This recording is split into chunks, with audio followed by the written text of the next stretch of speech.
One of the most exciting and powerful sources of new staff in the community are family carers. And family carers, from our cloning work, which you might remember we looked at earlier, we found over 50% of the high-performing care staff that providers had picked that they wanted to clone have a family care background. This is a huge deal for us, and I think this is the community group I would choose as my priority. Very high potential. The challenge for us is very tricky to find in the community. We do find that they will cluster together in often what are called carer hubs, or groups or settings where there's some sort of meeting of those people receiving carers allowances, which often governments do provide. So have a look and think, where would these people be grouped?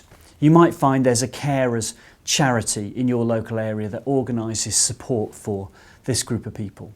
And what we need to do is engage with them. And one of the best ways of engaging with them is to offer free spaces on your moving and handling course. Obviously they sign a disclaimer, but what we're trying to do is give them support and help from something you've got to offer that they won't have access to otherwise, that will help them care for their spouse without perhaps putting their back out, or making sure they take care of themselves as well.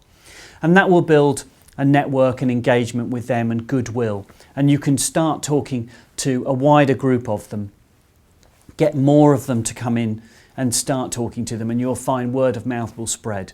And this group of people often just simply don't realise that they have all of the potential and the experience and understanding of the intrinsic rewards of care by virtue of being put in the position of caring for a loved one.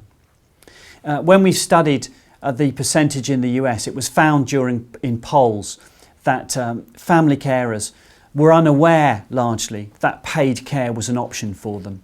But 47% said they would seriously consider it now they'd been made aware of it. So it's something we definitely should do more of. You can also find these people associated with, say, a hospice. So I would recommend, if you're a care provider looking to support or partner or sponsor your local hospice, and get your staff to go along on the midnight walks, the candlelit walks, or any activities that they're organising, because you want to get yourself into contact with those people who are friends and supporters of the hospice. They have, in almost every case, cared for a loved one who perhaps may have since died. So it means they have time and they understand what care is all about. A very interesting group of people, and one that would be very well suited to working for you in a frontline care role.